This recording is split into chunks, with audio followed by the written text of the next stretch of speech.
Today, I will be presenting on the different types of cyberbullying, as well as surprising statistics, signs to look for, and ways that teachers and parents can help prevent cyberbullying. As teachers in our digital media age, it is so crucial that we are aware of the types of bullying our students may be experiencing.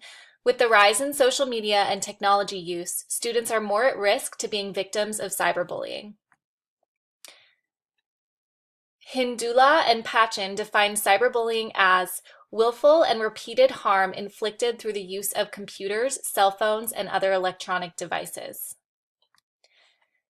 Cyberbullying is not limited to social media platforms such as Facebook. It can also take place on personal websites or blogs, through email, chat rooms, texting, and instant messaging, or even by sending embarrassing photographs without permission.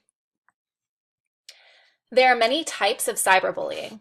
Harassment involves the bully sending offensive messages to an individual or a group. Cyberstalking is one form of harassment that involves continual threatening and rude messages. Flaming is a type of public bullying that directs harsh language or images to a specific person through chat rooms, emails, or messages. Exclusion is the act of intentionally singling out and leaving a person out from an online group such as chats and sites. The group often harasses the one they singled out. Outing is when a bully shares personal and private information, pictures, or videos about someone publicly.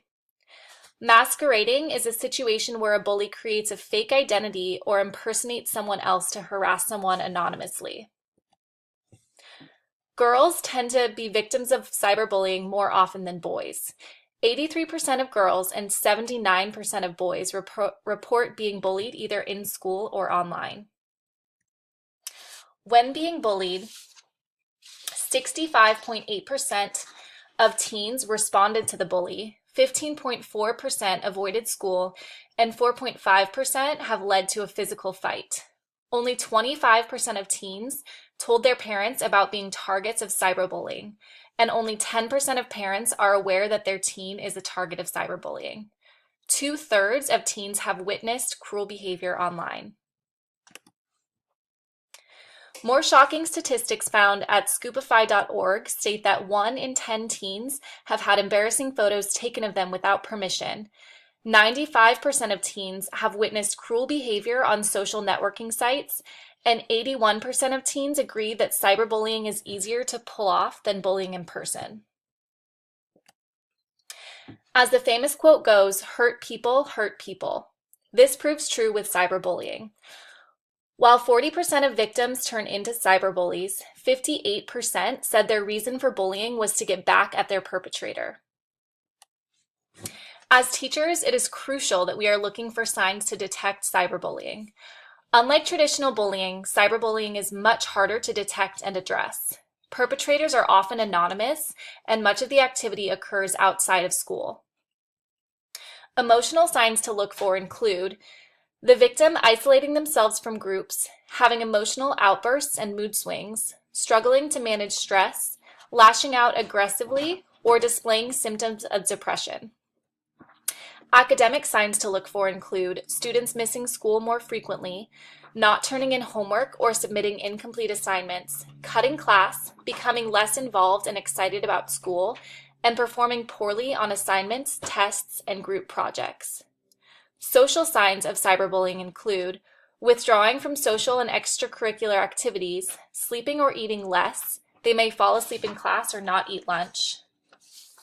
Hurting themselves, this may be displayed by students wearing clothing to hide signs of self-harm, and switching their group of friends.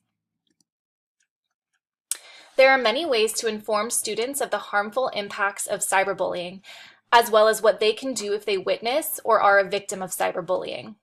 As teachers and parents, it is important that we set a good example of kindness and appropriate behavior. We must also stay connected with our students' online world, teach students how to be responsible digital citizens, discuss the harmful effects of cyberbullying, discuss consequences of cyberbullying such as taking away electronics and/or informing school authority, teach students not to post anything online that they wouldn't want the world to see, teach children how to screenshot and report online bullying, provide professional support for victims, practice speaking up when witnessing or becoming a victim of cyberbullying, and teaching students to get help if they see unsafe or worrisome behavior. The Suicide Prevention Hotline can be a great resource in extreme circumstances. As a teacher, it is our duty to inform students and help them take a stand against cyberbullies. Many helpful resources and websites were used to create this presentation. Here is a bibliography of the resources used.